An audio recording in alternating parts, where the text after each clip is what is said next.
INFS 2025 का data जनवरी to दिसंबर 2025 पीरियड के लिए जारी किया गया है।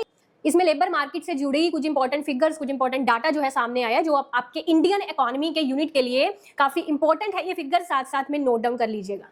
इंडिया का overall labour force participation rate 2025 में 44.9% रहा। इसका मतलब ये है कि लगभग हर 10 इंडियंस में से 4 लोग या तो काम कर रहे हैं या एक्टिवली काम ढूंढ रहे हैं। इसी को हम लेबर फोर्स पार्टिसिपेशन रेट बोलते हैं। Rural and urban difference, rural areas में वुमेन पार्टिसिपेशन रेट 34.6% रहा। अर्बन एरियाज में वुमेन पार्टिसिपेशन केवल 22.2% रहा। यहाँ चैलेंज और ज्यादा गंभीर हो जाता है क्योंकि अर्बन सेंटर्स में लगभग हर 10 में से सिर्फ 2 ही वुमेन एम्प्लॉयड है। इसके विपरीत अर्बन मेन की पार्टिसिपेशन 59.7% रही, जो वुमेन से दोगुने से भी ज्यादा है। यह गैप इंडिया के अर्बन लेबर मार्केट में मौजूद जेंडर इंबैलेंस को दिखा रहा है। अनएम्प्लॉयमेंट की अगर बात करें तो 15 से लेके 29 इयर्स के एज ग्रुप के लोगों के लिए अनएम्प्लॉयमेंट रेट 9.9% रहा।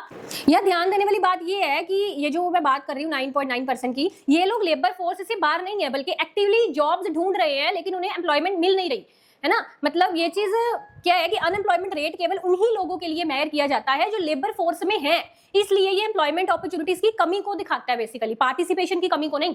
ठीक है, बाकी ये सारी डेफिनेशंस ना हम जब इंडियन इकोनॉमी की क्लास करेंगे अपनी, तो उसमें सारी डेफिनेशंस पढ़ेंगे कि labour force participation rate, worker population ratio, unemployment rate, ये मेजर कैसे होता है। ठीक है जी।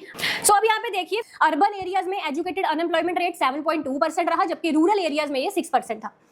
2022 से 2025 के बीच ओवरऑल अनएम्प्लॉयमेंट रेट 3.6% से कम होकर 3.1% हो गया, लेकिन एजुकेटेड लोगों में अनएम्प्लॉयमेंट रेट लगातार ऊंचा बना हुआ है।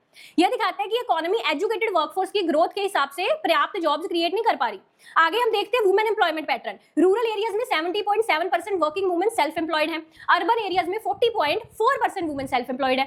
रेगुलर वेज या सैलरीड एम्प्लॉयमेंट, जिसे फॉर्मल एम्प्लॉयमेंट का इंडिकेटर माना जाता है, रूरल वर्किंग वुमेन में सिर्फ 9.3% है, जबकि अर्बन एरियाज की स्थिति थोड़ी बेहतर है। यहाँ 50.9% वुमेन रेगुलर वेज एम्प्लॉयमेंट में है। ठीक है जी। बात करते हैं वर्कर पॉपुलेशन रेशियो, जिसमें इंक्रीज हुआ है। ओवरऑल वर्कर पॉपुलेशन रेशियो 2022 के 39.7% से बढ़ के 2025 में 43.5% हो गया। इसका मतलब ये है कि पहले की तुलना में ज्यादा इंडियंस काम कर रहे हैं और लेबर फोर्स में वुमेन की पार्टिसिपेशन भी बढ़ी है, खासकर रूरल एरियाज में। फीमेल वर्कर पॉपुलेशन रेशियो इसी अवधि में 26.9% से बढ़ के 33.8% हो गई है। और ये आर्टिकल के जो राइटर है वो इंडियन स्टैटिस्टिकल सर्विस ऑफिसर है। अच्छी लगी वीडियो, दूसरों के साथ शेयर करिएगा, और हमारे पूरे इकोनॉमिक्स के कोर्सेज में एनरोल करने के लिए, डिटेल्ड कोर्सेज में एनरोल करने के लिए आप एप्लीकेशन डाउनलोड कर सकते हैं। इससे आपको ये सारे जो कंसेप्ट्स है ना, ये डिटेल में समझ आ जाएंगे। Best of luck.